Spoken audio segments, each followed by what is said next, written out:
Hello, everybody. Welcome to All Villa, No Filler. Please remember to like and subscribe. Subscribe if you love the mighty Villa. Follow on Spotify, Apple, YouTube, wherever it is to help us keep on growing. And if you like what we do, 5-star reviews, I cannot express enough. They help massively on Spotify, Apple, wherever. Anyway, after all that, just here just to talk a little bit about Leicester and a few things I observed, a few things that I found quite interesting. QI, like the Stephen Fry TV show. So let's just go straight to the tactical pad, shall we? Our old friend. Um, Here it is. So these are the teams. These are how it lined up. For those listening on Spotify or wherever, I'll make this as accessible as I possibly can. For those looking on YouTube, you can see what's going on here. So this was how the team started. Obviously, Lamar Bogarde was the most interesting choice, I think, from Professor Unai. Now, I think Bogarde, if you look at him, I think he did actually quite a solid job in a lot of ways. But you could see that he was young. He's 20 years of age. He's making his first Premier League start. So obviously, the pace of it, um, the kind of intensity of the league on a both mental and physical way are going to get to you. And I think over the game that gradually told. But I think there were enough raw signs there that you could say, okay, Bogarde looked decent. There were times when he came forward with the ball that he looked all right. However, what you do have to note is that he also was the most dispossessed player in the game. And I can think off the top of my head of at least two occasions where he gave the ball away in quite surprising, there was no pressure on him. So sort of like a lack of concentration. Sometimes it's a lack of I think it's just a lack of sharpness that makes you make decisions that aren't necessarily the correct ones. But I think there were occasions where he progressed with the ball beyond 10 yards where you could see that if he were to play more games and do that more often, the passes that he was giving away, the dispossessions that were happening wouldn't happen to such a degree. Uh, Once that sharpness rises. And also, let's face it, right back is not an area that he really has played before. He's more of a centre back. And I think over time that, the more experience he gets, he'll be a solid backup to Ezri Konsa, hopefully. Look, he's with us for the next year. He ain't going on loan. So he's going to play quite a bit, you'd have to think. And I think underlying numbers there, I think actually there were some good signs from him just on the eye test. And I think that he handled himself well in a lot of ways, but also, look, you got to face it. He's young, he's inexperienced, and we have talked about we talked about it at length in the when squad analysis we did a few weeks ago. Right back, right centre back is an area where you look at Villa and you think there aren't a huge number of options. You've got Diego Carlos as a potential cover. You also have Nedeljkovic to come in there as a right back, and obviously the starting right back is Matty Cash. The feeling with Villa is at the moment that in a lot of areas in the pitch, you look in the forward areas particularly, and out on the left-hand side, and in centre midfield as well, that Villa have a lot of depth and a lot of quality. It just feels like that right area is where Villa are slightly lacking at this moment in time, and it feels like with Cash as our starting right back, he's a Polish international, though he wasn't picked for the Euros. Um, yes, I think it's an area that this season, if you are an opposing team, something you're going to do is try and target Aston Villa when they're playing it around at the back and target this right-hand side. It just is what you're going to do. Because let's face it, we've got two young guys, Nedeljkovic and Bogarde, who are inexperienced, and you could probably put them under pressure. We saw against West Ham when Nedeljkovic came on that he looked a little bit nervous on the ball, but I think he more than made up for that against Arsenal a week later when he did really, really well against Martinelli. And again, I think Leandro Trossard was a little bit of a lesson for him, just with his movement. But again, I actually think he did all right. Just one or two moments where I think, Trossard's experience told. But I think that overall this season, I'm more inclined to think that Bogarde will be a player that plays more centrally, kind of around here, and that Nedeljkovic and Cash will be the two right backs. Cash will likely be the starter on most occasions. Nedeljkovic will be the backup option, and I think that Nedeljkovic, when he came on the other day, when he went up against Mavididi, there was one occasion where I think look, Bogarde had got a bit tired, and I think that maybe Emery would look back on it and thinking maybe he should have brought him off a little bit earlier than he did. But when Mavididi went at Bogarde, you could see that he was in trouble, and Mavididi beat him somewhat with ease. I think perhaps that Ross Barkley, if you look at his positioning, whilst he'd come to support Bogarde, should Mavididi break on the inside, he kind of stopped running. And I think Mavididi had a little bit more time than he should have done. I think on another day, Barkley might have busted got a little bit more just to cover Bogarde. Use his experience to know that Bogarde looked like he might be in a bit of trouble, and you could see he had a bit of cramp there at the end of the game. So look, I think Bogarde had a mixed start to life, but that's exactly what you expect from a young player making their first start in the Premier League. Nedeljkovic was the same against West Ham, and I think Nedeljkovic, when he came on, and Mavididi tried to go past him, Nedeljkovic more than kept up with him. His distribution was good. He didn't make any mistakes, didn't show any of that lack of confidence he had against West Ham. So you can already see that his confidence levels are growing. I think it did. I think that performance against Martinelli would have done him the world of good. There was also a moment against Arsenal where he gave the ball away, and in the same way Bogarde did, just they're in acres of space, got loads of time to think about it, and they just pass it straight to an Arsenal player or a Leicester player when there's no pressure on them. So that is just youth, isn't it? You just got to give them that. And I mean, unfortunately, in the Premier League, when you do give the ball away more often, well, quite often you do get punished for it. It's the most brutal league. The standard in the Premier League is absolutely astonishing, which is why the absolute best of the best play in it. Because one mistake, more often than not, leads to the opposition scoring, or can often lead to the opposition scoring a goal or at least getting a big chance. So, but Nedeljkovic, I think, again, showed positive signs against Leicester when he went up against Mavididi. Mavididi didn't do anything when Costa came onto the ball pitch, and now Costa's going away with Serbia. The Serbian national team see a lot in the guy at the age of 18, and he's got Champions League experience. So let's back him. I'm excited. I'm excited to see how Bogarde and Nedeljkovic both progress this season. I think there's a lot of ability in both of them. I think Bogarde looks a bit more like a centre back, and I think that he'll be competing it it will largely be a backup for Konsa this season at centre back.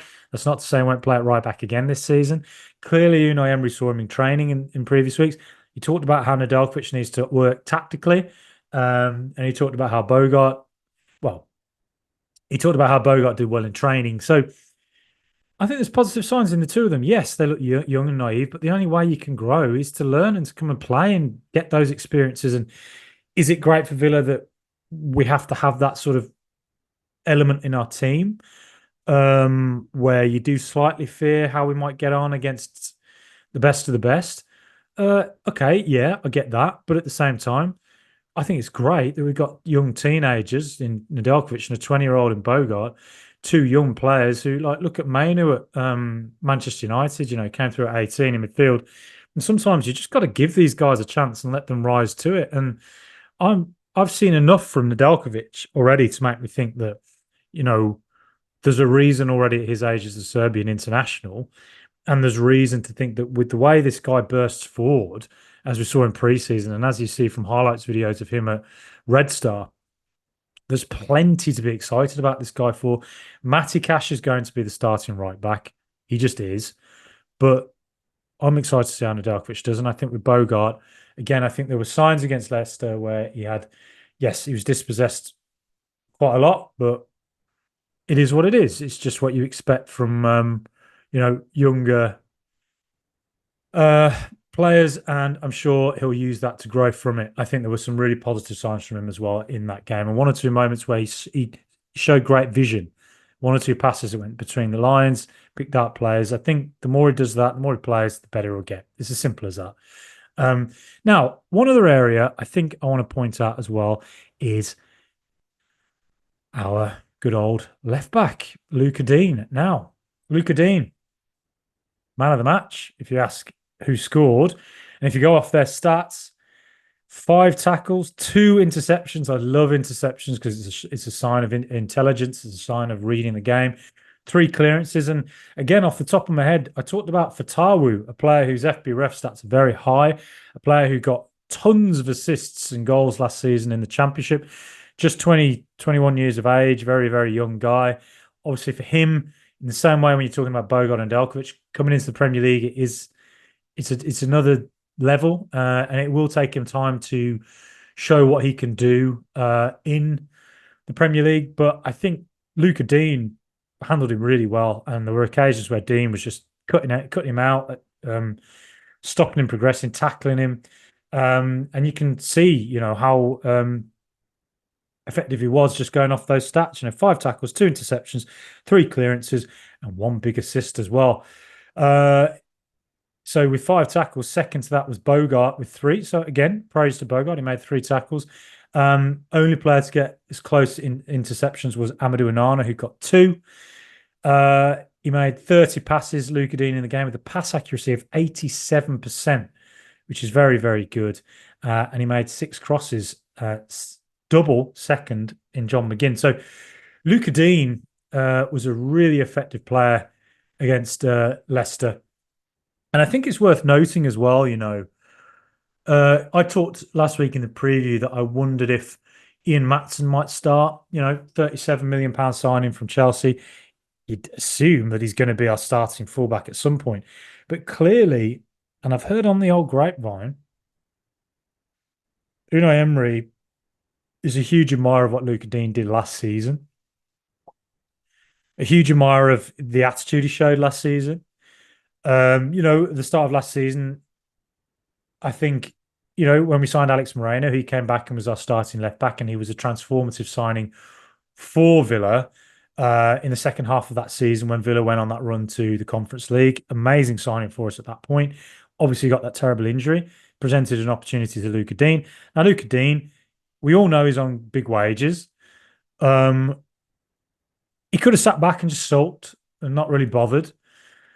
And we were linked heavily with Acuna as well. And Luca Dean was linked with a move to Saudi Arabia as well.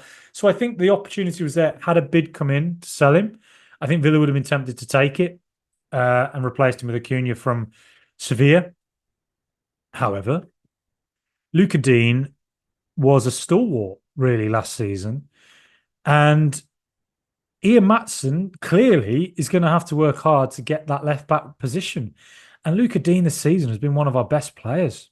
He really has. He was really solid against Jared Bowen against West Ham. He was very, very solid against Bukayo Saka and Odegaard and Ben White. Him and John McGinn did fantastic defensive work dealing with that threat, which is Arsenal's big, big threat. Was there that moment he maybe switched off and Bukayo Saka got in? The only time in that game he really got in, cut it back, and it led to the Trossard goal. You could argue that. But all in all, this weekend, again, you look at all them defensive numbers, but it was those attacking numbers as well. That cross he put in for John Duran was absolutely fantastic. It was brilliant work. So I think all you can say is his attitude is brilliant. And I think you've got to praise him as well. The whole another one thing when he comes off the pitch, and he clearly cares about playing for Villa. He clearly enjoys it and is taken to it. And he could just have been one of them players that, didn't really bother. Just took the money and that was it. Sat on his arse and didn't care. But absolutely, that's not what he's done. And he's worked his way back into, the French national team. So fantastic work. I think we've got to give him massive praise, really, Luca Dean. And as I say, in the preview, I put Ian Maatsen in there because I wondered, would this be the game where he starts?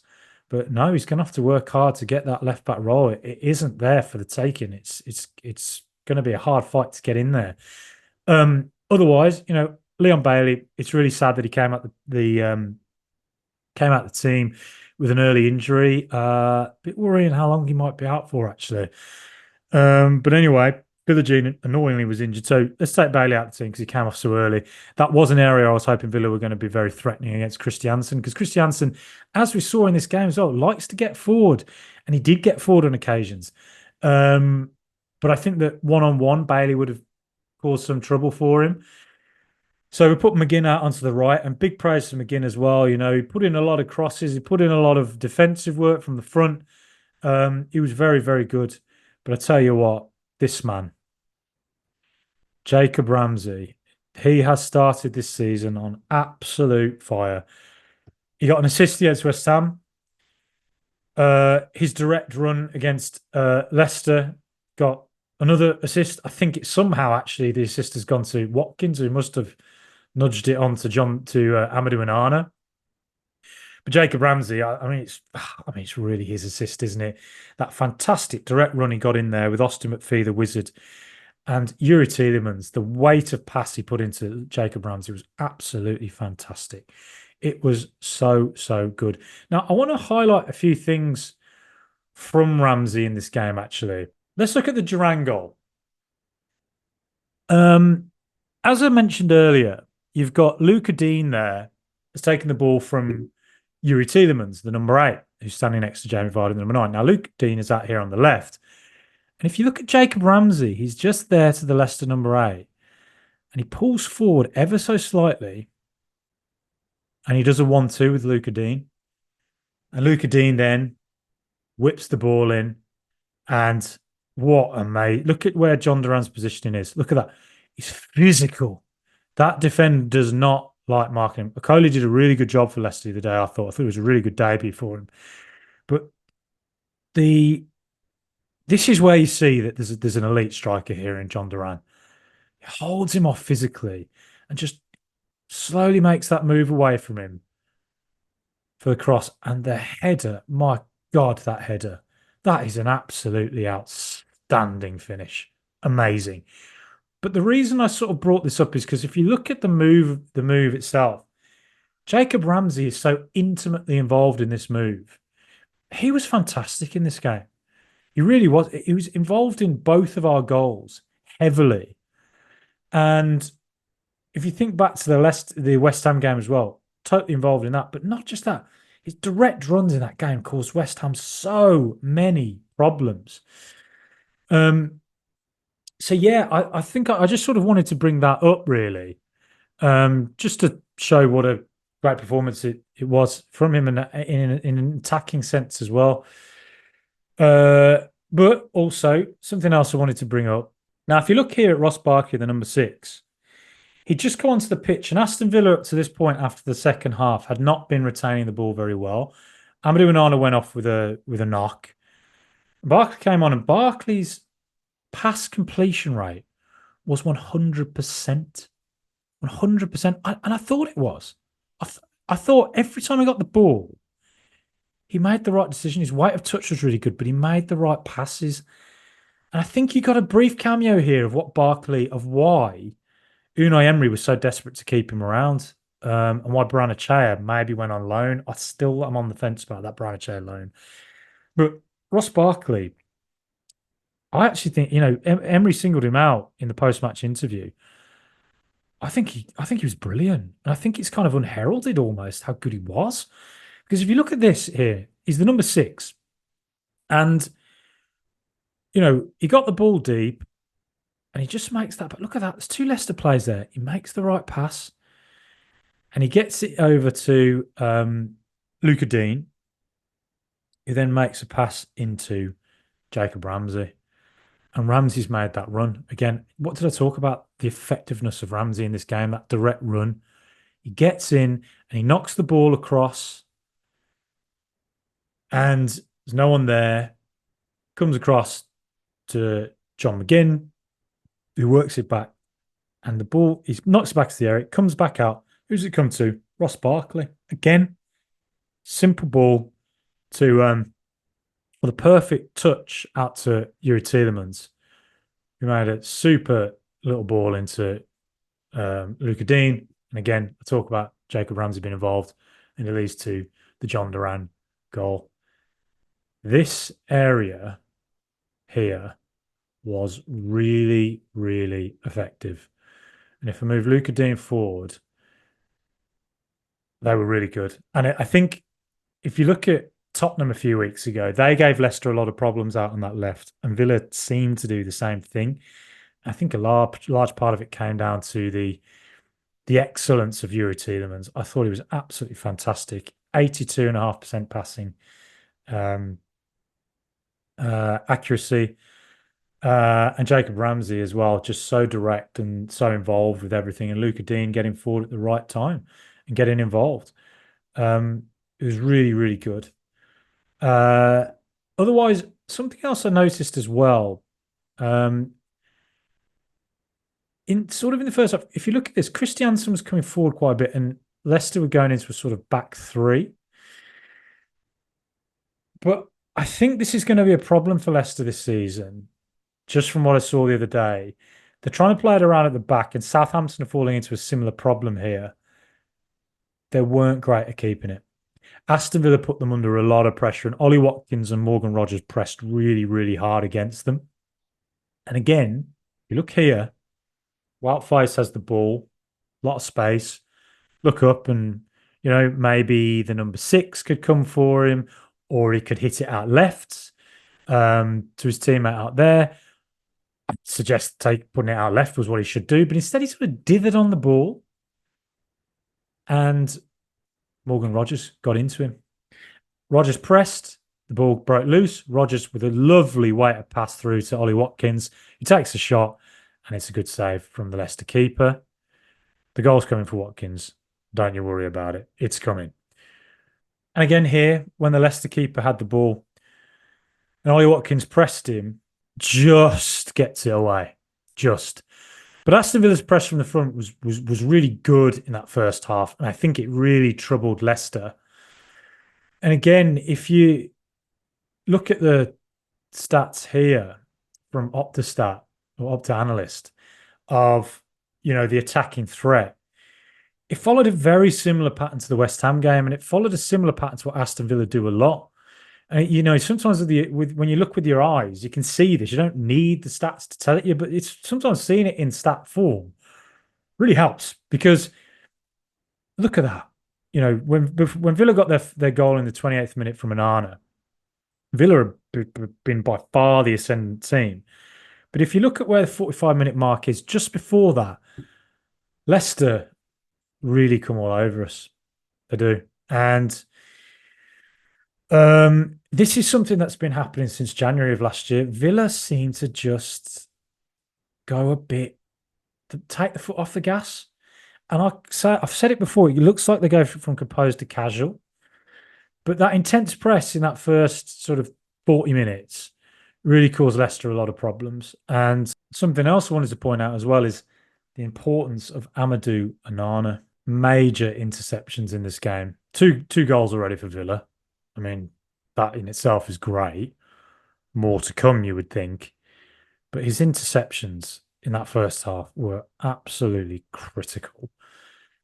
He disrupted Leicester so much. And if you look at it, he won the ball here.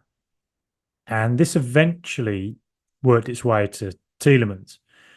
Now, Wilfred Ndidi, I was quite surprised Ndidi, Skip and Winks all started together, because I just thought Buonanotte was the option. I think Leicester needed an attacking option. Sure, Steve Cooper had his reasons for it. Who am I to question him, really? But I think they looked far more threatening when Buonanotte came on the pitch. And I think just having those three is a little bit too defensive. But I think the idea might have been with Ndidi to disrupt Tielemans and Onana. However, as I said, Onana made that big interception. The ball came to Tielemans. Ndidi tries to intercept Tielemans, but look at the way Tielemans moves his body. It's almost like McGinn-like, really, isn't it? Putting his little wee booty in there, gets away, presses forward, and look at that. He sees the gap between Skip, Winks, sees the gap between the Faes and Okoli. And that weight of pass into Ollie Watkins was absolutely outstanding. Youri Tielemans, just watch the man. He's an artist. He's an absolutely brilliant football player, and I've always rated him. I've always thought he's really, really good. But it's only as I watch him more intensely at Aston Villa do I truly, truly appreciate what a fantastic football player he is. And that was where Watkins got in, but the keeper just got to the ball ahead of him. Good run from Watkins, but the work from Tielemans, outstanding. So you're seeing, you know, all these little things, the very slight addition that Onana makes with his ability to win interceptions. You're seeing why we spent so much money on him but also defensively, it's just disrupted the opposition on multiple occasions. And against West Ham, watching him in person, the thing that really struck me was not just his, physical prowess, and then when you see him in the area going for corners and whatever else, defending them or attacking them. He scored against West Ham, of course, but it's also just his composure and having that composure with next to Tielemans. I mean, they balance each other out beautifully. And so when Boubacar Kamara comes back into the team, it's going to be absolutely fascinating to see how Professor Unai operates with the two of them. And I think, Nana, I think, could play in the Tielemans role, and Tielemans could go further forward. I think Kamara obviously could start, and Onana could go on the bench. Maybe Onana could go in defence if needed, or Kamara could go in defence if needed. But I mean, to have those two options as CDMs this season, when you've got so many Champions League games, and we're going to be competing for the top four this season, I mean, it's brilliant. It's absolutely amazing, fantastic, exciting stuff. I think these first three games have been really exciting. I think we've seen really, really positive signs from Villa. In pre-season, I think towards the end of last season, we looked just out on our arse. We looked knackered. Now I think I'm really positive about how we've started the season. And you look at the run of fixtures we've got coming up. Everton at home. And bloody hell, like if there's ever a team for the taking right now, it's them, isn't it? I wouldn't underestimate Everton. I think Iliman Ndiaye and they're slow starters. They were awful to start the season under Dyche last season as well. If you remember when we beat them 4-0. I mean, I don't think they'll fancy Villa away at all, and we absolutely can batter them. But at the same time, Everton end up getting results, don't they? And they're not. I just don't think they're going to go down. I think they'll just do the same thing they do. They'll get the 1-0, 2-0 wins at home, and everyone will be like, "Oh yeah, do you remember the start of the season badly?" And we're all looking at the bottom three being the three came up, plus maybe one other.